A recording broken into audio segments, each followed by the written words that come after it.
కాంగ్రెస్ ఉన్న దయనీయమైన పరిస్థితుల్లో ఈ రాష్ట్రం ఏ మొగుడు లేనప్పుడు అక్కమొగుడే దిక్కు అన్నట్టు ఇక్కడ ఆంధ్ర రాజకీయాలు చేసిన రాజకీయ నాయకులతో కోమటిరెడ్డి బ్రదర్స్ నల్గొండ నుంచి గడికో మాట రోజుకో మాట పూటకో గూడు అన్నట్టుగా ఎక్కడ అనుమానం రాకుండా కవితను తీసుకొచ్చి ఏదో అలవాటు చేస్తున్నా అంతకన్నా పెద్ద తీస్మార్క్ అనే వ్యాపారం ఏముండదు. సొంత పార్టీలో ఉన్న వాళ్ళే అసలు సీఎం పదవికి రేవంత్ రెడ్డి గారు అది దగ్గరలో కేసీఆర్ పదవులు లేకపోతే చచ్చిపోయే వాళ్ళు ఉంటారు ఎమ్మెల్యేలు. సహజ వనరుల దోపిడీకి కేంద్ర ప్రభుత్వం ఇస్తుంది. అంటే కేసీఆర్ ఇప్పుడు కొంత పబ్లిక్లో టాక్ ఏమొస్తుందంటే నాయకుల్లో కూడా వాళ్ళ నాయకుల్లో కూడా ఏం టాక్ వస్తుందంటే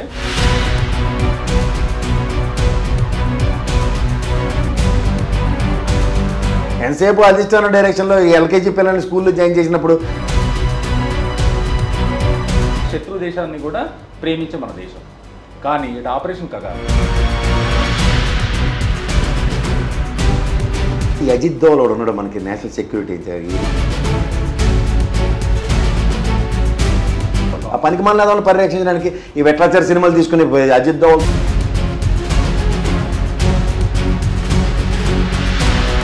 రీసెంట్గా చూసుకుంటే ఆంధ్రప్రదేశ్ మాజీ మినిస్టర్ ఆవిడ విడుదల రజని గారు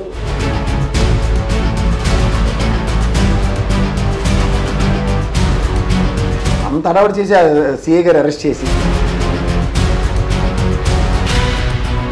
వల్లభనేని వంశీ గారి పైన 18 కేసులు పెట్టడం జరిగింది.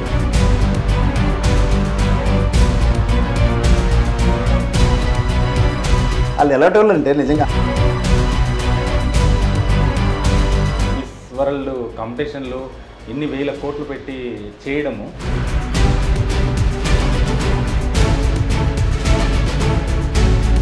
గుర్తకు పేలాపన ఎప్పుడైతే రేవంత్ రెడ్డి పేలకుండా ఉంటే అసలు కావాల్సింది ఇవ్వకుండా ఇవన్నీ స్కీమ్లు ఎందుకు? చంద్రబాబు నాయుడు గారి అనుసంధానంలో నడుస్తుంది వైఎస్ షర్మిల గారు. ఎవరికి ఉపయోగం లేని ఇంట్లో పప్పన ఉండలేని ఐడిటీవీ మన ఉనికి మన వాణి. ఐవర్స్ నమస్తే, నేను మీ ఆంజనేయులు. తెలంగాణ ఆంధ్రప్రదేశ్లో చాలా పొలిటికల్ ఇష్యూస్ నడుస్తున్నాయి. వీటిపైన కొన్ని సమాచారాలు కొన్ని సందేశాలని నివృత్తి చేసుకునే ప్రయత్నంలో ఈరోజు మనతోటి కేఎస్ ప్రసాద్ పొలిటికల్ అనలిస్ట్ ఆయన ఉన్నారు. ఆయనతో మాట్లాడే ప్రయత్నం చేద్దాం. సార్ నమస్తే. సార్, ఆంధ్ర పాలిటిక్స్ ఎట్లా మాట్లాడతాము కానీ ఇటు తెలంగాణకు వచ్చేటప్పటికి మన రేవంత్ రెడ్డి గారు జీతాలు ఇవ్వడానికి జీతభత్యాలు టీఏడీఏలు ఇవ్వడానికి నా దగ్గర డబ్బులు లేవు, నన్ను పీక కోసినా నన్ను ఏమన్నా వేసుకున్నా కానీ నా దగ్గర డబ్బులు లేవని మాట్లాడుతున్నారు. ఇట్లా ఒక రాష్ట్ర ముఖ్యమంత్రిగా ఉండి ఇలా మాట్లాడడం ఎంతవరకు కరెక్ట్? అందుకే అనుభవంతో కూడిన మాటలు ఎంతసేపు ఎవరో అడుగుజాడల్లో నడిచేస్తే అలా చేసేద్దాం అన్న దగ్గర పులిని చూసి నక్కవాత ఎట్టుకుంటే అక్కడ పులి కూడా వాతలు ఎట్టుకుని నేను పులి కింద భ్రమించబడిన పరిస్థితి అక్కడ ఆంధ్రప్రదేశ్లో కూడా ఉంది. ఇక్కడ మనందరం పులి అనుకున్న చంద్రబాబు గారు కూడా the first ever time in the history ఆయన అలాంటి వేగాలపై మాటలు మాడుతుంటే చాలా బాధాకరంగా ఉంది. దానికి తగ్గట్టు ఆవు గట్టును మెత్తే దూడలి చేలో మేది కదా, శిష్యరకం వహించిన పాపానికి అనుభవ రాహిత్యానికి నిలువెత్తు నిరసనగా రేవంత్ రెడ్డి గారు కూడా అసందర్భ పేలపని పడుతున్నారు. ఇప్పుడు రాష్ట్రానికి ఒక సార్వభౌమత్వం ఉంటుంది, ఒక ప్రైడ్ ఉంటుంది. తల తాకట్టు పెట్టైనా తండ్రి తీసుకొచ్చి కుటుంబాన్ని సంరక్షించిన ఉదంతాల నుంచి ఆ కుటుంబ వ్యవస్థల నుంచి మనం వచ్చిన దగ్గర ఈ వసుదేక కుటుంబానికి ముఖ్యంగా రాష్ట్రం అనేది వసుదేక కుటుంబానికి ఓ పెద్ద మనిషి తండ్రి స్థానం ఉన్నది ముఖ్యమంత్రి. ఆ ముఖ్యమంత్రి నా వల్ల కావట్లేదని మాట్లాడడం ఎంతవరకు సముచితం అంటే ఆయనకే వదిలేయాలి description. It's not an apt, it's not worth it అట్లా మాట్లాడడం సముచితం కాదు. ఎందుకంటే ఏ మొక్క లేని దగ్గర గంజాయి వృక్షం మహావృక్షం అన్నట్టు అక్కడ ఉన్న వాళ్ళు ఎవరికి 10 మంది వెనకాతలు లేని కారణంగా ఎన్నాళ్ళు టాలరెన్స్ ఆఫ్ కాంగ్రెస్. ముఖ్యంగా కాంగ్రెస్ ఉన్న దయనీయమైన పరిస్థితుల్లో ఈ రాష్ట్రం ఏ మొగుడు లేనప్పుడు అక్కమొగుడే దిక్కు అన్నట్టు ఇక్కడ రాష్ట్రంలో ప్రభుత్వం వచ్చిన తర్వాత ఏం చేయలేని నిస్సహాయ స్థితిలో డ్రైవ్ అవుతున్నాం. ముఖ్యంగా బీజేపీ ప్రభుత్వం కేంద్రంలో ఉన్నప్పుడు కాంగ్రెస్కి ఎక్కడ గండి కొట్టాలో అక్కడ కొడుతున్నట్టు రూపాయి ఎవరు ఏదో చిన్నపిల్లల అట్లా మీరు ఏదో చేసేద్దామంటే కుదరదు. ఇది వాస్తవం గ్రహించాలి ఎవరైనా సరే. పోనీ ఇక్కడ ఎవరన్నా తీస్మార్కాన్ని ఉన్నట్టే ఆంధ్ర రాజకీయాలు చేసిన రాజకీయ నాయకులతో కోలీడే మీరు నడుచుకుని వెళ్ళిపోయినంతకాలం కాంగ్రెస్ అన్న వైబ్రేషన్స్ ఆర్ టోటలీ డిఫరెంట్. అక్కడ ఆంధ్రప్రదేశ్లోనే భూస్థాపితం చేశారు అక్కడ ఉన్న కాంగ్రెస్ లీడర్లందరినీ. కాంగ్రెస్ పేరెత్తితే వాళ్ళే చెట్టుకోడు పొట్టకోడు వెళ్ళి ప్రాంతీయ పార్టీలు చేయని వాళ్ళ రాజకీయ ప్రస్థానాలు ముందుకు నడిపించారు. ఇక్కడ మీ అందరూ తీస్మార్కాలంటే మీ ఔన్నత్యం అందరికీ తెలుసు.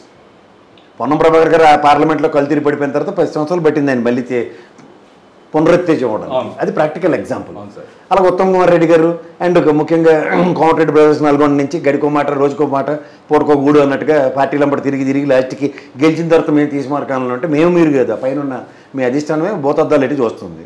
సో నెక్స్ట్ ఇంకా ఆప్షన్ లెస్ సిచ్యువేషన్లో డ్రైవ్ అవుతున్న తరుణంలో రూపాయి డబ్బులు కేంద్రం నుంచి రాక ఇక్కడ ఉన్న దాంట్లో కాలు చేయడక అన్ని వ్యవస్థలను నిర్వీర్యం చేసిన దగ్గర ఓ పక్క మినిస్ట్రీ ఎక్స్పాన్షన్ కోసం ఇక్కడ నుంచి చెకూరు పక్షుల్లో మా ఆనంద నాగేంద్ర లెటర్లు పారాచూట్లు వేసుకుని గెంతారు మీరు ఎత్తికి. మీకు ఇంకొక నెలలు చూడండి మీరు మినిస్ట్రీ ఎక్స్పాన్షన్స్ చేసుకోకుండా ఇప్పుడు ఉన్న వాళ్ళకి పోనీ మీకు నచ్చిన వాళ్ళు మినిస్ట్రీ ఎక్స్పాండ్ చేసినా ఇప్పుడు తర్వాత జరిగి వాల్కన్ ఎలా ఉంటుందో మీరు ఊహించలేరు. కేసీఆర్ సైలెన్స్, కేసీఆర్ని గెలుక్కోవడం అన్న దగ్గర ఎక్కడ అనుమానం రాకుండా కవితను తీసుకొచ్చి ఏదో అలవాటు చేస్తున్నా షర్మిల పార్ట్ 2 కింద మిగులుతుంది ఎవరైనా సరే. అంతకన్నా పెద్ద తీస్మార్క వ్యాపారం ఏముండదు.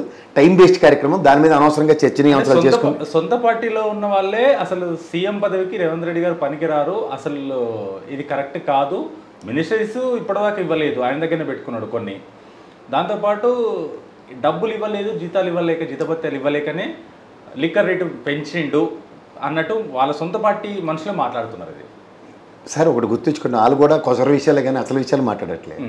ఫస్ట్ థింగ్ మినిస్ట్రీ ఎక్స్పాన్షన్ కేంద్ర ప్రభుత్వం కేంద్ర అధిష్టానం వాళ్ళకి ఒప్పుకోవట్లేదు. రెండోది ఒకవేళ మినిస్ట్రీ వీళ్ళు ఇచ్చిన లిస్టుకి వాళ్ళ దగ్గర ఉన్న లిస్టుకి తేడా చాలా భయంకరంగా ఉంది. ఆ కొత్త వాడిని తీసుకొచ్చి ఏకంగా అసెంబ్లీ భవనంలోకి లోపల తీసుకెళ్ళిపోయేంత సామర్థ్యం చూపిస్తున్నా సరే ఇక్కడ నిస్సహాయ స్థితిలో ఉన్న ముఖ్యమంత్రి అంచేత లోపల వెళ్ళి పపెట్ షో నడుస్తుందని ప్రజలు గ్రహించగలిగారు. రెండోది ఏంటంటే అతి దగ్గరలో కేసీఆర్ నేను ఇందాక దానం నాగేంద్ర మాట్లాడుతుంటే మీరు మధ్యలో అడ్డుపడ్డారు. మినిస్ట్రీయే ప్రాతిపదిక మీద లోపలికి వెళ్ళాడు ఆయనకి ఇవ్వకపోతే ఖచ్చితంగా రెడీ వెళ్ళిన 10-15 మంది లోపల ఉన్న వాళ్ళు 20 మంది పైన విలీనం చేసేస్తాం సార్ దండం పెట్టి రెడీగా ఉంటారు వాళ్ళు. కేసీఆర్ కాస్త బుర్ర ఉపయోగించి ఆ పనికిమాలను చుట్టుపక్కల ఉన్న అందరికి ఒక కాల్తో కిబుక్కు మంది అంతే ఆ తెపల బెచ్చగలు తీసి ఆయన ఒక్కసారి సూపర్ పవర్ యూజ్ చేసి 3 పదవులు, ఒకటి చీఫ్ మినిస్టర్గా నేను, ఇరిగేషన్ శాఖ మంత్రి కొడుకు అల్లుడికి ఇచ్చుకొని, ఇంకోటి ఏముంది ఆర్థిక శాఖ కొడుకు అల్లుడికి ఇచ్చుకుంటే ఆ 3 పదవులు అలా ఉంచుకుని మిగిలిన జంబో క్యాబినెట్ మంజయ్ గారి లాగా 5 ఉప ముఖ్యమంత్రులు మిగిలిన అందరూ క్యాబినెట్ డిప్యూటీలు చేస్తే ఏడపోతారు వీళ్ళందరూ. పదవులు లేకపోతే చచ్చిపోయే వాళ్ళు ఉంటారు ఎమ్మెల్యేలు. పదవులు ఎత్తుంటే వాళ్ళకి 4 ఏళ్ళు టైం ఉంది, హ్యాపీగా 3.5 ఏళ్ళు పండుగ చేసుకుంటారు వచ్చి. అంటే ఇప్పుడు వీళ్ళు ఈ పని చేయకపోతే ఆ బీజేపీ కూడా ఏమో ఆలోచించడు, షిండే గారిని తీసుకొచ్చి మన ఎత్తికెడతాడు. ఆ దైద్రం బదులు ఈ దైద్రం బెటర్ కదా. వీళ్ళకి కొంప ముంచిన కాంగ్రెస్ని చూసాం, అది ఏకంగా భూస్థాపితం చేసేస్తారు అదాని గారిని ఉన్న తెచ్చి మన ఎత్తికి పెట్టి. అంటే ఇవన్నీ చూస్తూ సహజ వనరుల దోపిడీకి కేంద్ర ప్రభుత్వం ఇస్తున్న ఎత్తుగళ్ళు సాగనివ్వకుండా ఉండాలంటే మళ్ళీ కేసీఆర్ లేటోడే ఖచ్చితంగా దిక్కు. అంటే కేసీఆర్ ఇప్పుడు కొంత పబ్లిక్లో ఒక టాక్ ఏమొస్తుందంటే నాయకుల్లో కూడా వాళ్ళ నాయకుల్లో కూడా ఏం టాక్ వస్తుందంటే కేసీఆర్ గారు బీఆర్ఎస్ని తీసుకుపోయి కాంగ్రెస్లో విలీనం చేసి సీఎం పదవి కూర్చుంటే బాగుంటుంది, ఇది కరెక్ట్ అని చెప్పేసి మాట్లాడుతారు. శివకుమార్ కేసం మొత్తం మీద కాంగ్రెస్ పార్టీ ప్రాంతీయ పార్టీలు విలీనం ఏ రాష్ట్రం ఇంకా రాష్ట్రం ఎజెండా ఇచ్చడానికి ఆల్రెడీ లాస్ట్ 2 టర్మ్స్ సిఎల్పీలు ఇక్కడ బీఆర్ఎస్లో విలీనం చేసి ఒక ఎక్స్పెరిమెంట్ చేసింది. సో దాని అర్థం పరమార్థం అదే. ఈసారి ముక్కుతో మూలుతో ప్రజల యొక్క వ్యతిరేకత వలన ఎవరెవరు ఇంకోటి ఆల్టర్నేటివ్ ఉంటే ఈ బీజేపీ వారితో కాదని ఒక ఆల్టర్నేటివ్ ఎక్స్పోజ్ చేసుకున్న సిచ్యువేషను కాంగ్రెస్. చేతికి పదవి ఇస్తే ఏడు చేస్తుంటారు, గుడుకోవడానికి బలుదం అవుతున్నారు. ఇవన్నీ గమనించిన తర్వాత ఏం చేస్తారు ప్రజల నుంచి వ్యతిరేకత రాకుండా ముందే తేరుకోవడం చాలా బెటర్. ఆయన అవాకులు చవాకులు మాడుకుంటూ పరాయి భాషలు మాడుకుంటూ ఏ పడితే మాడుతూ టైం వేస్ట్ చేస్తే కార్యక్రమంకి ఎన్నాళ్ళు ఇస్తానని సంక్షేమం లేదు. తులం బంగారం పెళ్ళి అన్నాడు, ఏది ఉచిత బస్సు జుట్లు ఎలా పెక్కుని వస్తున్నారో చూసాం. ఓ పక్కన మీరు చెప్పినవి ఏవి పొంతం లేకుండా అడ్మినిస్ట్రేషన్ మీద మీకు పట్టు లేకుండా ఎంతసేపు అధిష్టాన డైరెక్షన్లో ఎల్కేజీ పిల్లల్ని స్కూల్లో జాయిన్ చేసినప్పుడు అమ్మ చెప్పిన మాటలు మాట్లాడుకుంటే ఎన్నాళ్ళు ఈ కాలక్షేపాలు చేస్తారు. సార్ నేను ఇంకొకటి చాలా ఇప్పుడు ఇష్యూ జరుగుతుంది దానిపైన, పాకిస్తాన్లో జరిగినప్పుడు మనకు హ్యూమానిటీ పైన మనుషుల పైన ఎవరిపైన దాడి చేయము, ఓన్లీ ఎయిర్ బేస్ల పైన దాడి చేస్తున్నాము, దాంతోపాటు టెర్రరిస్ట్ల స్థావరాలపైన దాడి చేస్తున్నాము, ఆర్మీ క్యాంపుల మీద దాడి చేస్తున్నాము, సివిలియన్స్ పైన ఎవరిపైన చేయి చేసుకోలేదు, వాళ్ళపైన ఎవరి మీద బాంబులు వేయలేదని సెంట్రల్ గవర్నమెంట్ చెప్పింది. సరే, వేరే దేశస్తులను కూడా శత్రు దేశాన్ని కూడా ప్రేమించే మన దేశం, కానీ ఇటు ఆపరేషన్ కగార్ అని చెప్పేసి ఇక్కడ 100 మందిని ఊచకొతకు వస్తున్నారు. అసలు కారణం ఏంది? ఆ ల్యాండ్స్లో యురేనియం ఉందని చెప్పేసి దాన్ని తవ్వడానికి సీక్రెట్గా పన్నుతున్న పన్నాగమా, లేకుంటే దీని వెనకాల జరుగుతున్న కుట్ర కోణం ఏంది? ఇందులో కుట్రలో కోణాలు ఏం లేవు సార్. మన శాంతికామక దేశం మీరు చెప్పినట్టు ఏమన్నట్టు పౌరాలు ఎగరేసేస్తారు తప్ప వీళ్ళు యుద్ధాలు చేయరు. ఈ అజిత్ దోవల్ ఉండడం మనకి నేషనల్ సెక్యూరిటీ ఎందుకు తీసుకొచ్చారు? రిటైర్ అయిపోయిన బ్యాచ్ని ఎత్తికి పెట్టి పోనీ ఏమైనా ఆర్మీ అడ్మిరల్ జనరల్ ఇలాంటివన్నీ చేసినోడు ఏమైనా పెట్టారంటే అప్పుడు ఆయనలో నిజంగా పొలిటికల్ కంపల్షన్స్తో చేయలేకపోయి ఇప్పుడు వచ్చి చేసేస్తున్నాడు. ఏటీ తెలియదు, బురకాలు చూసి మగవాడు 6 రోజులు తేల్చుకుని పాకిస్తాన్లో గోడ చీర ఎలగబెట్టి వచ్చినాడు. ఈ గతంలో ఇందిరాగాంధీ ఆయనలో చేసిన యుద్ధంకి అప్పుడు యానిమేషన్ లేకపోయినా తోలు తీసి లావర్ దాకా చెబుడీలు వదిలిచి వచ్చాం. 3 రోజులు చేసిన తర్వాత ఏటా యుద్ధం సారాంశం ఏంటి? అది మళ్ళీ లోపలికి వచ్చి చొరబాట్లు, ఏరివేతలు, తోటకూర. దేశం ఏంటంటే ప్రపంచం గర్వించదగ్గ ఇన్సిడెంట్ ఏంటంటే ఈ అల్ఖైదాలు, ఈ ఐఎస్ఏ ఉగ్రవాదులను అక్కడ పెంచి పోషిస్తున్నారు. దానికి నిలువెత్తు నిదర్శనం అది చచ్చిపోతే లాంఛనాలతో, ప్రభుత్వ లాంఛనాలతో వాళ్ళే తగలెడితే కన్నాలు చేస్తుంటే వీళ్ళు ఇంకా కూర్చొని ఇంకొక 2 రోజులు కాలరాత్రులు చూపిస్తే ఎవడం మిగలే ఉండరు. వాళ్ళు వచ్చి కానీ వాళ్ళు పహారాలు చేసుకుని గల్లట్టుకుని గాయాలు పెట్టుకుని వాళ్ళ పనే అది. ఆర్థిక భాండాగారమైన భారతదేశం మీద పడి ఆ పీఓకేని ఆక్యుపై చేయాలి, బలిచిస్తాన్లో అలజడి సృష్టించాలి, లేదా బంగ్లాదేశీల కాంచీకులతో అలజడి చేసుకునే దౌర్భాగ్యం తప్ప ఇంకేం లేదు. ఆ బలిచిస్తాన్లో ఆ పఠాన్లకిను బంగ్లాదేశీలకి సిగ్గు వచ్చింది. వీడు మమ్మల్ని సెకండ్ డిగ్రీ ట్రీట్మెంట్ ఇస్తున్నాడు. కానీ ఆంధ్రప్రదేశ్లో ముస్లిం కమ్యూనిటీని నెత్తిమి పెట్టుకుని సెక్యులర్ దేశంలో మనతో పాటు సమానంగా వాళ్ళకి సర్వహక్కులు ఇస్తూ మన గుండెల్లో పెట్టుకుని వాళ్ళు మన గుండెల్లో వాళ్ళు ఉంటున్నారు. ఇక్కడ ఉన్న దగ్గర వాళ్ళు ఉన్న దయనీయమైన పరిస్థితిని గమనించుకుంటూ ఏ బంగ్లాదేశీలను కాపాడడానికి రాష్ట్ర దేశం వాళ్ళ కోసం యుద్ధం చేసి బంగ్లాదేశ్ ఏర్పాట్లో భారతదేశం సహకరించిందని మనం చేస్తున్న పరిమాణ పనులు ఏంటని వాళ్ళకి అర్థమవుతున్నాయి. ఇవాళ మీరు యురేనియం ఖనిజాలు ఉన్నాయి వెతికెళ్ళిపోవడానికి ప్రయత్నాలు అంటే తోలు తీసేస్తారు. ఆల్రెడీ రావూరు దాకా తని తగిలేసిన తర్వాత బలూచిస్తాన్ ఏర్పడిన తర్వాత ఏర్పడుతున్న ఈ పనికిమాలిన విన్యాసాలకి భారతదేశం ఒకసారి వినాశనం అన్నది టార్గెట్ పెట్టుకుంటే 2 నిమిషాలు పని. శత్రు వినాశనం అక్కర్లేదు. భారతదేశం శాంతికామక దేశం, సివిలియన్ వార్ చేయదు. ఆ సివిలియన్ వార్ బ్రేక్ చేసింది ఎవరు? సిమ్లా ఒప్పందాన్ని. ఆ పనికిమాలిన నేతలు, ఆ పనికిమాలిన నేతలను పరిరక్షించడానికి ఈ వెట్లాచార సినిమాలు తీసుకుని అజిత్ దోవల్తో ఎక్కడవుతుంది? అవ్వదు. ఒక పైపెచ్చి ఒక ఆర్మీకి, నేవీకి అండ్ ముఖ్యంగా మీకు మళ్ళీ చెప్తున్నాను ఒక కంపారిజన్. చెప్పండి. త్రివిధ దళాల కోఆర్డినేషన్తో భారత రాష్ట్రపతి గారు, ప్రధానమంత్రి గారు కోఆర్డినేట్ చేయడం rarest phenomenon which was happened this time. ఆ రోజు ఇందిరాగాంధీ గారికి, జనరల్ మానిక్ షా గారు కానీ, కరియప్ప గారు కానీ మేము యుద్ధం చేస్తున్న స్వతంత్రంగా ఆర్మీ వచ్చింది. ఆర్మీ వచ్చిన తర్వాత ఆవిడ ఇచ్చిన డిస్క్రిప్షన్కి వీళ్ళు కోఆర్డినేట్ చేసుకోవాల్సి వచ్చింది నేవీని, ఎయిర్ ఫోర్స్ని. ఇప్పుడు ఆ బాగలేదు కదా. పైపచ్చి అప్పుడు రాత్రి యుద్ధం చేసే సామర్థ్యం లేదు భారతదేశం దగ్గర. ఇవాళ తోలు తీసేసే సామర్థ్యం ఉంది. ఆ దిక్కుమాల ఏసే స్థావరాలన్నీ భూస్థాపితం చేస్తే వాళ్ళు ఎవరికి బాధ లేదు కదా. ఆడికి బాధలే, మనకి బాధలే. ఆడు మట్టుగారు అమ్మేసుకొని చూడండి. IMF మైన ఫండ్ వచ్చినప్పుడే ఖచ్చితంగా 24,000 కోట్ల పైచీలకు IMF ఫండ్ ఎప్పుడైతే వచ్చిందో పాకిస్తాన్ వాడు అండ్ అమెరికా వాడు చేస్తున్న డబుల్ గేమ్ అర్థం కావట్లేదంటే వీళ్ళు ఎక్కడ కూర్చొని బెచ్చేట ఆడుకుంటారో సార్ చూడండి. కాబట్టి అమెరికా దోచం అసలు ఇందిరాగాంధీ గారు అమెరికాలో ఉన్నప్పుడు మాట్లాడిన మాటకే నువ్వు అక్కర్లే, మాకు నీతో సంబంధం అక్కర్లేదు వెనక్కి వచ్చిన ఉదంతో మర్చిపోతే ఇవాళ ఎంతసేపు ట్రంప్ కింద అరువులు దోచుకుంటూ తిరుగుతుంటే ఏం చెప్పాలా? ఏమైనా కామెడీ షోవా? భారతదేశ భూభాగంలో పీఓకే, పాకిస్తాన్ వాడికి పీఓకే చూపించుకునే దమ్ము ధైర్యం ఉందా? ఆడికి దమ్ము ధైర్యం లేదు, చూపించుకునే దమ్ము ధైర్యం లేదు. మన ఎలక్షన్ కమిషన్కి పీఓకేలో ఎలక్షన్ కండక్ట్ చేసే దమ్ము ధైర్యం లేదు. 6 నియోజకవర్గాలు ఉన్నాయి అక్కడ. ఏ గుడ్డుగురం పలుతవుతుందా పీఓ మన ఎలక్షన్ కమిషన్? ఆర్టికల్ 370 రద్దు చేశారు కదా. భారతదేశంలో భూభాగం డిక్లేర్ అయింది కదా. LOCలో ఇవాళ చూపించిన ఉదంతాలు ఎక్కడ ఉన్నది? వాళ్ళు పాకిస్తాన్లో మ్యాప్ చూపించుకోకుండా పీఓకి ఆక్యుపైడ్ కింద దాన్ని అబ్రివేట్ చేస్తున్నప్పుడు why you not declaring the war there? War ఎందుకు? నువ్వు ఎలక్షన్ డిక్లేర్ చేయి, డెమోక్రసీని రెస్టోర్ చేయి. అక్కడ డిస్ట్రాయ్ ఆయన చేస్తున్నారు. రిస్టోర్ చేయవలసిన బాధ్యత నీ మీద ఉంచుకొని నువ్వు చేయవలసిన పనులు చేయకుండా ఎవరు అడుగుతున్నావు? ఒక అంబిగ్యూటీ క్రియేట్ చేసి అమెరికా వాడు పీఓకలో నా డెలిబరేషన్ ఏమైనా కావాలా, నా డైలాగ్ ఓపెనింగ్ ఏమైనా కావాలా? ఓడరాయి మా పీఓకలో నువ్వు డైలాగ్ ఓపెన్ చేయడానికి మన దగ్గర ఉన్న వ్యవస్థలు పనిచేస్తే ఈ తలకనొప్పి లేదు. వాస్తవం సార్. అలాగే సినిమా కత్రినా కైఫ్ మొగుడు అవడను, ఆ అనుపమ్ ఖేర్ గారు ఖాళీగా ఉంటారు. వాళ్ళ కోసం ఈ వెట్లాచార సినిమాలు చూసి పెరిగిన అజిత్ దోవలు ఆ గద్దెన ఎగరేసి అందులో డ్రోన్ పెట్టాం. అలా సినిమా తీసాడు కదా మనం ఉద్ధరించడానికి.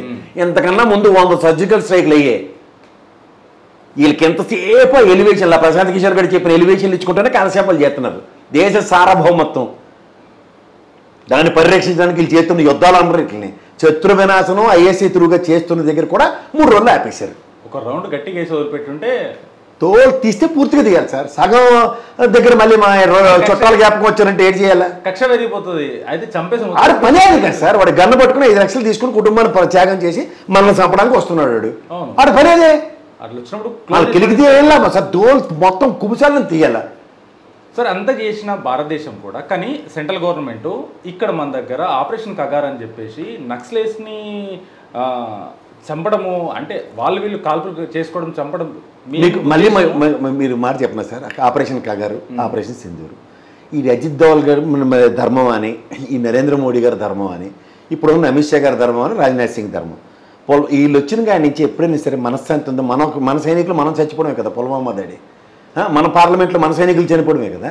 ఇవన్నీ మీరు గమనిస్తూ కూడా వీళ్ళ మీద ఇంకా మీరు భరోసా పెట్టుకుని యుద్ధం వీళ్ళు పెద్ద తీసుమరకాలంటే నవ్వకుండా ఇంకేటనాలి. ఇప్పుడు కూడా 26 మంది మన భారతీయులు సీజ్ ఫైర్ వైలేషన్ ఆల్ చేస్తే అంతర్దేశాలు, ప్రపంచ దేశాల ముందు మొద్దరి కింద నిలబెట్టి తోడంతా తీయకుండా ఈ దిక్కుమలతో వచ్చేలేటి సబ్బు సందర్భంలో అమెరికా కూడా మన దాంట్లో ఎందుకు ఇంటర్వ్యూ అవుతున్నాడు? It is a measurable security failure. ఒక రిటైర్డ్ ఆర్మీ చీఫ్ చెప్పారు 1,87,000 మంది పైచిలుక సైనికులు రిక్రూట్మెంట్ ఆఫీసర్ కరోనా ఎక్స్క్యూజ్ తీసుకుని ప్రతి 30 మీటర్లకు ఒక సైనికుడు ఉంటాడు కాశ్మీర్లో. ఒక సెన్సిటివ్ పాయింట్ అది, స్వీడన్ హబ్లా అంటారు దాన్ని, స్వీడన్తో పోలుస్తారు అక్కడ రిసార్ట్ని. అక్కడ సెన్సిటివ్ ఏరియాలో సెక్యూరిటీ ఏదండి? సెక్యూరిటీ ఓవర్లేకపోవడం మరీ బాధాకరం. అందువల్ల కదా 26 ప్రాణాలు పోయి. పహారా కాస్తం సెక్యూరిటీ ఉన్నప్పుడు వాడి ప్రాణాలు మన ప్రాణాలు కాపాడుతున్న ఆ సాహసులకి ఇవాళ మనం ఇచ్చే రిపోర్ట్ ఏముంది? ఇవాళ అనంతపూర్లో చనిపోయిన వీర సైనికుడు కూడా అగ్నివీరుడు. అనే సహజంగా రిక్రూట్మెంట్ ప్రాసెస్ ప్రకారం జరిగిన ఆర్మీ రిక్రూట్మెంట్ కాదు అది. అగ్నివీర్లో రిక్రూట్మెంట్ అయిన అబ్బాయి. అన్నీ this are all set of measurability and measurable failures of respect to government. దాన్ని మనం ఏదో విధంగా అట్రిబ్యూట్ చేస్తే వీళ్ళు తీసుమార్కాలనుకుని పొగుడుకుని ఆ భజన బట్రాయిల్ బ్యాచ్లు ఉంటారు ఆ మీడియాలో, వాళ్ళతో అవుతుంది తప్ప నాలటోడితో అవుదండి. సార్ ఇప్పుడు కేసీఆర్ నెక్స్ట్ సీఎం అవ్వాలంటే ఈ 3 పదవులు కాకుండా ఇంకా ఏ స్ట్రాటజీ చేస్తే నెక్స్ట్ ఎలక్షన్ కంటే ముందే సీఎం అయ్యే అవకాశం? ఈ నెలల్లో ఎక్స్ప్లెయిన్ చేయకపోతే చాలు రేవంత్ రెడ్డి. వాళ్ళే పారాచూట్లు వేసుకుని సార్ నన్ను ఎలాగైన ఎస్ఎస్బీ అనే వేకెన్సీ అని వాళ్ళే తిరుగుతుంటాయి. ఎస్ఎస్బీ వేకెన్సీ అంటే టీఆర్ఎస్లోకి జంప్ అయ్యే అవకాశం ఉందంటారు మొత్తం వీళ్ళంతా? ఎందుకంటే విలీనమే చేసేస్తారు వాళ్ళు.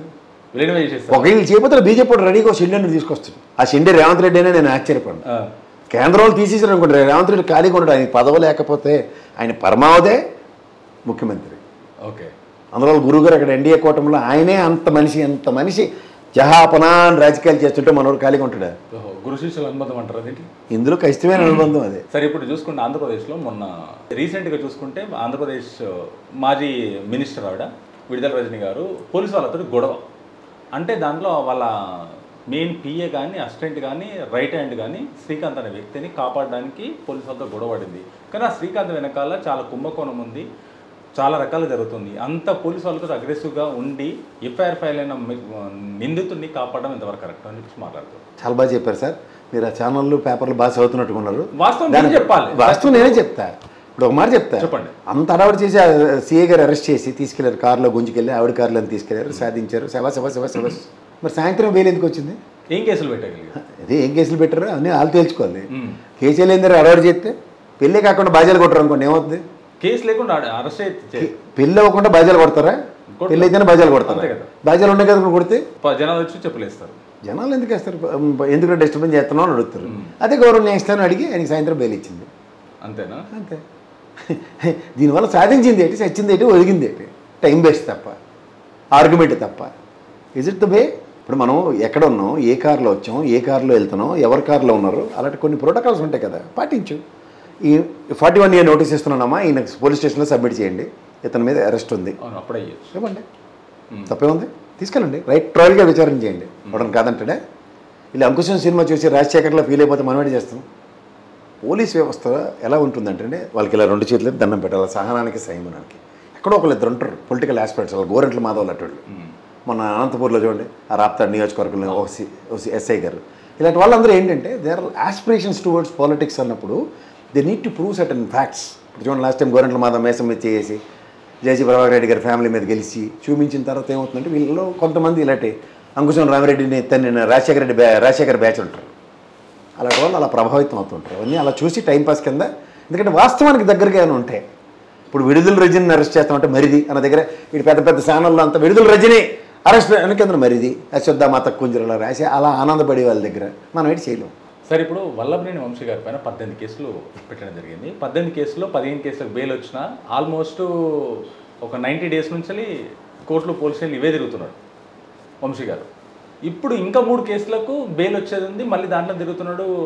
ఏదో హెల్త్ ఖరాబ్ అయింది, రకరకాలుగా, అప్పుడే నల్ల జుట్టు ఉండే ఇప్పుడు తెల్ల జుట్టు కూడా అయిపోయింది, లా ఉన్న మనిషి ఇప్పుడు బక్క అయ్యిండు అని చెప్పేసి రకరకాల వార్తలు వస్తున్నాయి. అసలు కేసు పెట్టడానికి కారణం ఏంటంటే ఇలాంటి పిటి కేసుల పైన కొన్ని పిటి కేసులు కూడా ఉన్నాయట కదా దీంట్లో. 150 రోజులు కంప్లీట్ అయిందని అడగండి. ఫస్ట్ కంప్లీట్ 100 రోజులు 150 రోజులు 150 రోజులు జైల్లో ఉండడమే ప్రాథమిక చేయాలి. అది వాళ్ళు ఎలాంటి వాళ్ళు అంటే నిజంగా వాళ్ళకి వాళ్ళే సెట్ అండి.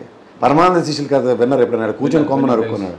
అలాగా వీళ్ళు ఓ సోదర కమ్యూనిటీలో ఎప్పుడైతే గన్నవరం దగ్గర ఆయన తెలుగుదేశం పరంగా గెలిచిన వాళ్ళు గెలిచాడు, ఓడిపోయి రకాలు లేదని వెంకటరావు వచ్చాడు. ఇవాళ ఆయన తెలుగుదేశం పరంగా చౌదరి గారు గెలిచేశాడు. అది వాస్తవంగా కొన్ని దాన్ని ఏమంటారు అంటే కంచుకోట్లు అంటారు అట్లా పార్టీలకు సంబంధించి. ఇప్పుడు పులివెందుల రాజశేఖర రెడ్డి గారు, నెక్స్ట్ అలా అబ్బాయి జగన్మోహన్ రెడ్డి, అలాగే ఇప్పుడు కుప్పం చంద్రబాబు గారు ఎలా నడుస్తుంది. అట్లా మీరు కొన్ని అనవసరమైన దగ్గరికి వెళ్ళుకోవడం అనవసరం ఉన్నది ఫస్ట్ గుణపాఠం. రెండోది వీళ్ళు ఎంత గౌరవం అంటే పరాకాష్ట.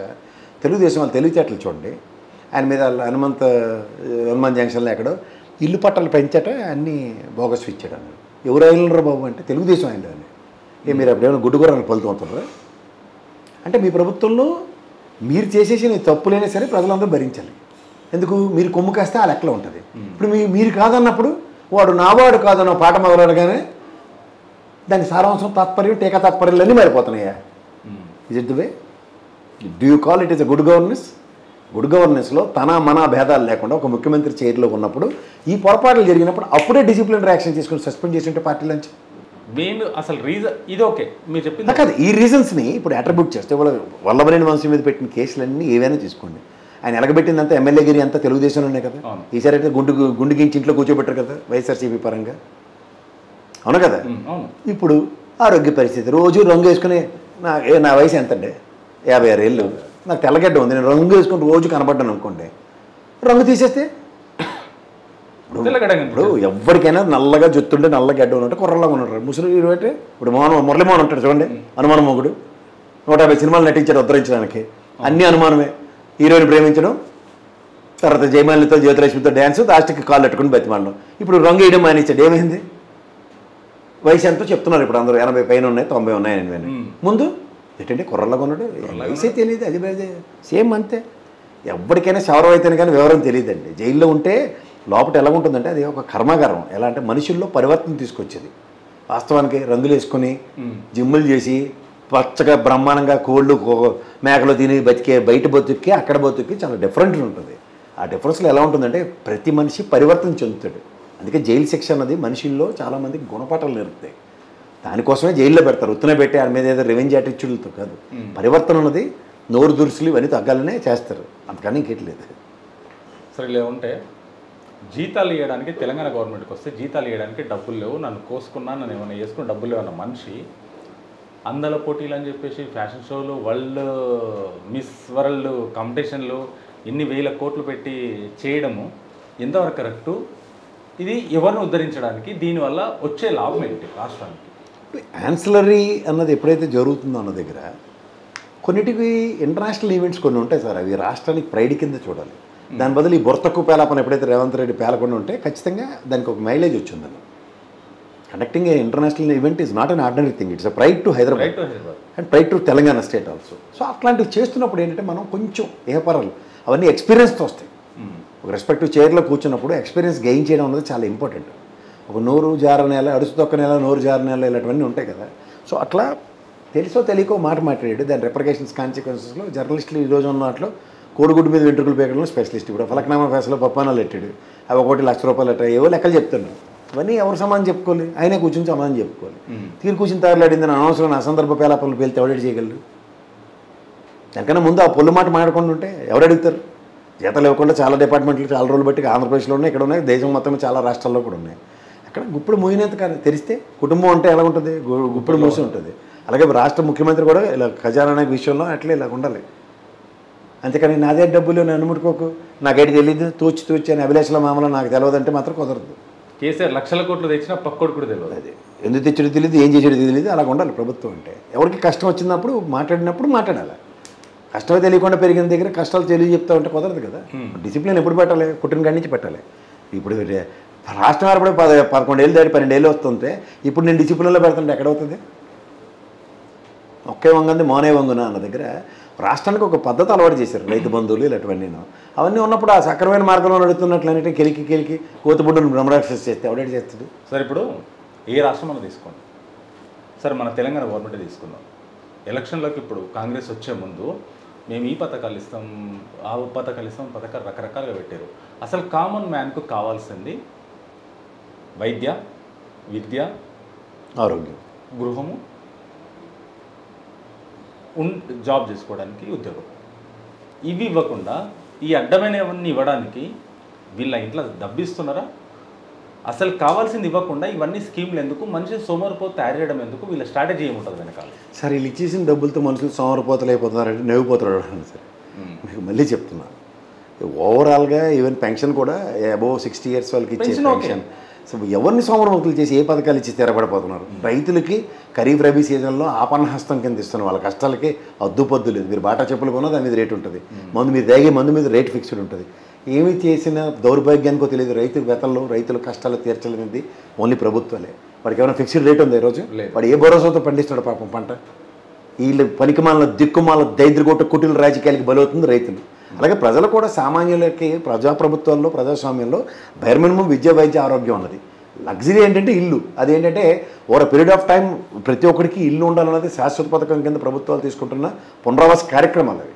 సో వీటిని బెస్ట్ చేసుకోవాల్సిన దగ్గర ప్రభుత్వ విధానాలు ఒక తయారుగానే చేసి ఉండాలి. కేంద్ర ప్రభుత్వం టిడ్కో ఇల్లు ఇస్తాం, బుడ్కో ఇల్లు ఇస్తాం అని కథలు చెప్పుకుంటూ కాలక్షేపాలు చేస్తూ అసలు విషయాల కన్నా ఈ రాష్ట్రానికి ఎలకేషన్స్ ఇక్కడ కాంగ్రెస్ ప్రభుత్వం ఉంది, మాకు సంబంధించిన ప్రభుత్వం లేదని డిఫరెన్సియేషన్స్ చూపిస్తున్నప్పుడు సతమతమవుతున్న రాష్ట్ర ప్రభుత్వాల గురించి కూడా మాట్లాడాలి మనం. ఇప్పుడు విద్య వైద్య ఆరోగ్యం ఉంది, ఒకసారి తీసుకొచ్చి అలా కేంద్ర ప్రభుత్వ పథకం తీసుకొచ్చి మన్నెత్తికి రుద్దామని చూసినప్పుడు ఎగ్జిస్టింగ్ సిస్టమ్ ఏముంది? ఆరోగ్యశ్రీ ఉంది. ఇప్పుడు ఉదాహరణకి ఇక రైతు బంధు ఉంది. ఆల్రెడీ రైతు బంధువుకి కేంద్ర ప్రభుత్వం ఇచ్చింది ఆపనాస్తమైంది. 4,000కి ఇంకొక 13,500 దగ్గర ప్రభుత్వానికి వచ్చే కార్యక్రమం, ప్రజలకు వచ్చే కార్యక్రమం ఉన్నప్పుడు దాన్ని అప్రిషియేట్ చేస్తాం. అంతకని నువ్వు ఇవ్వక ఆడేమని ఒక చేసుకొని కూలబెడుతుంటే ఏం చేయాలా? ఆరోగ్యశ్రీ 25 లక్షల దాకా ప్రతి ఒక్క వ్యక్తికి కవర్ అయ్యే ఆరోగ్యశ్రీ ఉన్నప్పుడు నువ్వు తీసుకొచ్చి ప్రధానమంత్రి ఏంటంటే పథకం, ప్రధానమంత్రి జీవన్ యోజన ఏదో అలాంటిది ఏదో తీసుకొచ్చి బలవంతం దాన్ని ఎత్తికేద్దాం అంటే దాని సామర్థ్యం అంతా 5 లక్షలు. అది కూడా కొన్ని కవర్ అవ్వవు. దానికి ఏజ్ లిమిట్స్, ఏజ్ బార్లు ఉన్నాయి. ఇక్కడ ఆరోగ్యశ్రీలో ఉన్న పేద కుటుంబంలో ప్రతి సభ్యుడికి అది కవర్ అవుతున్నప్పుడు ఇవన్నీ మాడవలసిన డిబేటబుల్ టాపిక్స్ కదా. చూడు, ప్రతి రాష్ట్రం పరిరక్షిద్దామని చెప్పిన దగ్గర ఎప్పటికప్పుడు పరిరక్షించే కార్యక్రమం కన్నా దాన్ని దురుపయోగం చేద్దామంటే ఎన్నాళ్ళు ఇది? ప్రభుత్వ విధానాల్లో మార్పులు రావాలి సార్. మీరు అన్నట్టు ఫ్రీబీస్ ఇస్తాం, ఎలక్షన్స్లో ప్రామిస్ ఇస్తాం, ఎలక్షన్స్ ప్రభుత్వ స్థాపనలకు ఉపయోగపడవచ్చు. కానీ ఇప్పుడు మీరు కాల్ చేయాలంటే నాకు డబ్బులు ఇవ్వట్లేదు అని దగ్గర కేవలం ఎక్స్క్యూజెస్తో తప్పించుకుందాం అన్నప్పుడు దానికి దీనికి సంబంధం లేని మాటలు మాడినప్పుడు మొదట చేయట్లేదు, దండం పెట్టండి.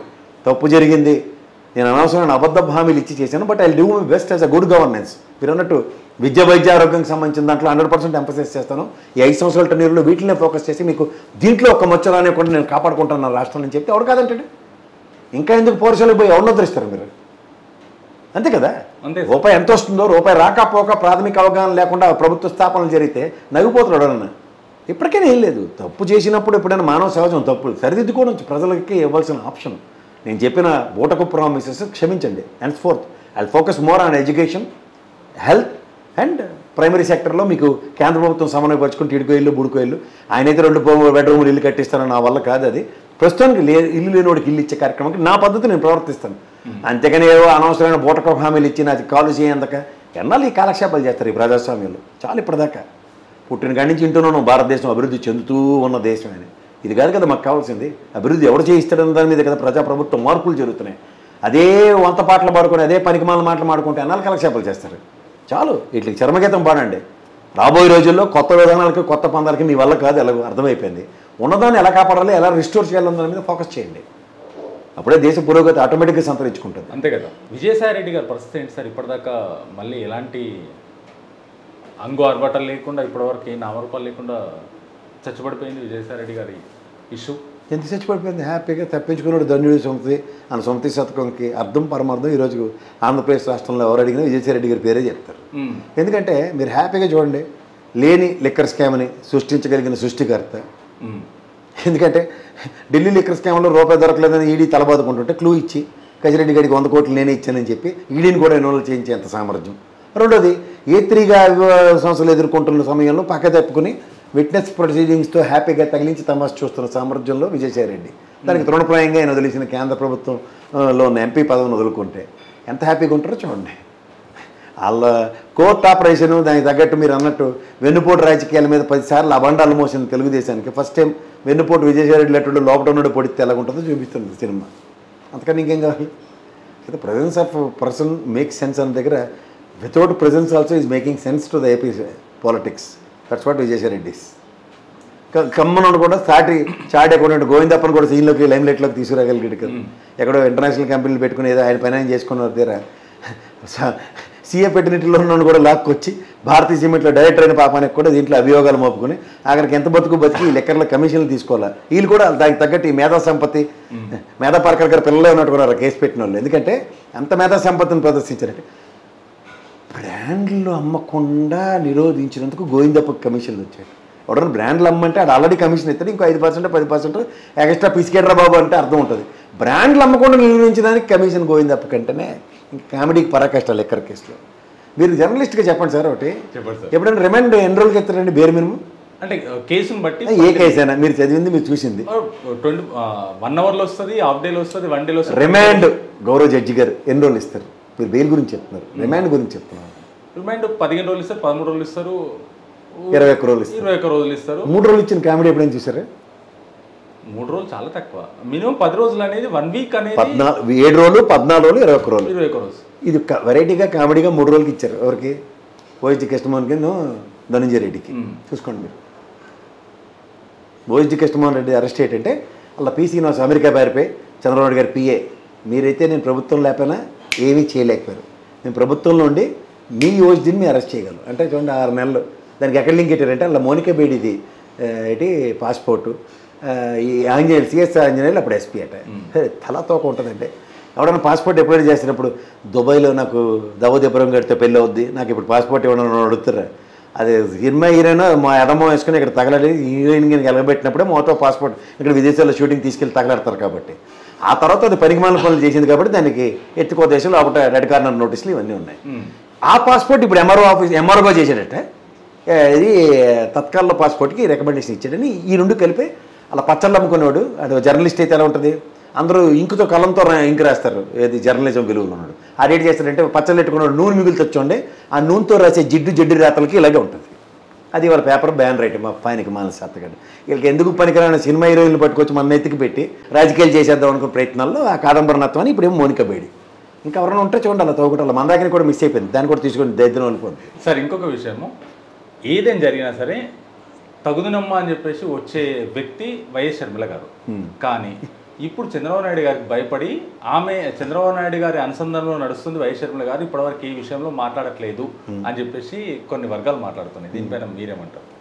మీరు ఏమైనా బ్రాండ్ ప్రమోషన్ తీసుకున్నారు, ఛానల్లోకి అయితే 50 లక్షలు ఇచ్చి బ్రాండ్ ప్రమోషన్ చేయించుకుని తర్వాత దబేలు ఎత్తిచ్చారు వాళ్ళే. మొన్న ఆవిడ ఉండండి, అందుకే ఆవిడే లబోదిబో అనుకుని ఇట్లా ఐటమ్ ఎవరు కూడా చూపించరు, నన్ను అసలు చూపించరా మీరని. పనికి 6 పథకం వెసెస్ పనికి మాలిన పనులు చేస్తే చూపించరు అన్న దగ్గర. మీరు ప్రతిసారి నన్ను తీసుకొచ్చి ఆ షర్మిల ప్రెస్ నోట్ అడిగితే ఎవరికి ఉపయోగం? మీరేదో మా గురుగారు దేవుడు సమ, నేను మా తులసిరెడ్డి గారి గురించి అడగని 10 మాటలు చెప్తాను, లేదా రఘువీరెడ్డి గారి గురించి అడగని 10 మాటలు చెప్తాను. ఎవరికి ఉపయోగం లేని, ఇంట్లో పప్పన ఉండలేని, బ్రదర్ అనిల్ గారి కష్టాలు కూడా తీర్చలేని షర్మిల గురించి ఎందుకు మాకు చేస్తాం? టైం వేస్ట్ కాకుండా ఏటి ఉపయోగం? ఎవరికి ఉపయోగం? సరే ఇప్పుడు తెలంగాణలో మొన్నటి కంటే ఏపీలో పెంచారు, లిక్కర్ రేటు బాగానే ఉంది. కానీ తెలంగాణలో సడన్గా 10 రూపాయలు, 20 రూపాయలు, 30 రూపాయలు, 40 రూపాయలు సడన్గా ఇట్లా పెంచడము మందుబాబులకు అన్యాయం చేసినట్టే కదా, వాళ్ళ మీద భారం పోసినట్టే కదా. రాష్ట్ర ప్రభుత్వము ఏదో ఖజానాలోకి తీసుకోవాలి. అసలు కూలి నాలి చేసుకొని సాయంత్రం వచ్చి కోటరో బీరో తాగటం మీద ఇలాంటి భారం వేయడం ఎంతవరకు కరెక్ట్ అంటారు? కూలి నాలు చేసుకున్నాడు, కోటర్ తాగుతాడు, సంతోషం. మనం ఓ మాట చెప్తా సార్, రాష్ట్ర ప్రభుత్వానికి ఏమైనా ఎక్కడి నుంచి అయినా అల్లావుద్దీన్ అద్భుతం పొందట్టు మా బోడిగుండ లలిత జ్యువెలర్స్ చెప్పినట్టు చెట్లు కాత డబ్బులని ఆయన కరెక్ట్గా చెప్పిండు. అట్లాగే రాష్ట్ర ప్రభుత్వానికి ఆర్టీఏ వ్యవస్థ, మున్సిపాలిటీ వ్యవస్థ, అలాగే ల్యాండ్ రిజిస్ట్రేషన్ స్టాంప్ డ్యూటీ, ఇంకోటి ఏంటంటే లిక్కరు, పెట్రోలియం ప్రోడక్ట్స్. ఈ 5 తప్ప ఇంకెక్కడి నుంచి డబ్బులు వస్తాయి వాళ్ళకి? ఈ 5 ఏం చేయాలి? మిగిలిన జీఎస్టీ నరేంద్ర మోడీ ఎత్తుకెళ్ళిపోయాడు. స్టేట్కి ఉంటుంది, సెంట్రల్కి ఉంటుంది కదా సార్. దేంట్లో జీఎస్టీ అయినా కానీ అదే చెప్తున్నాను సార్. స్టేట్కి ఎప్పుడు ఇస్తున్నాడు? 41% అని పేరుకి పెద్ద బాకాలు అవుది. అది ఎంగిల్ చేతితో కాకిని కొట్టినట్టు ఎప్పుడు వాడికి 3 వచ్చినప్పుడు 10 పరక ఇస్తున్నాడు. అప్పటిదాకా మనం దిక్కేటి? రేవంత్ రెడ్డి అదే కదా మొత్తుకుంటుంది. ఎక్కడి నుంచి తెస్తాడు డబ్బులు? ఇప్పుడు ఇమీడియట్గా దొరికేది ఏంటంటుంది? లెక్కరే. అది ఎక్కడ ఇంట్లో డబ్బులు పెరిగిపోయింటే బాధపడి రోజు కోటర్ తాగినాడు 90 తాగుతాడు, బీరు రేటు పెరిగిన 2 బీర్లు తాగి కూడా 1 బీరు తాగుతాడు. ఏదైనా రాష్ట్ర ఖజానానికి వచ్చి రూపాయి అద్దా 10 రూపాయలు ఎక్స్ట్రా పెరిగి వస్తుంది కదా.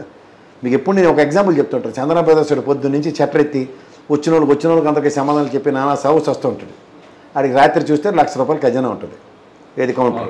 ఆ పక్క రేమండ్ చూడు ఉంటాడు, ఎవడు నీలాటోడు డిప్లొమాటిక్ వైట్ స్ట్రైప్స్ అంటాడు. ఆడి 10-20 జతలకు కొనుక్కుని పోతాడు ఒకేసారి. సాయంత్రం చూస్తే ఈ ఖజానా కూడా 1,00,000 ఉంటుంది. ఆడవాడు ఎంత ఎవరిది? చంద్రబాబు ప్రదర్శుడు. డబ్బులు ఇద్దరివి ఒకటి. అందుకే ఎంత దీనికి అంత ఆదాయం అన్న దగ్గర ఒక్కొక్కరితో ఒక్కొక్క ప్రాస్పరిటీ డిజైన్డ్ బిజినెస్ మాడ్యూల్స్ ఉంటాయి. రాష్ట్ర ప్రభుత్వం డిజైన్ మాడ్యూల్ ఏంటంటే గ్యాస్ రేట్ మొన్న 50 రూపాయలు పెంచాడు నరేంద్ర మోడీ. ఎవరైనా మాట్లాడాడు?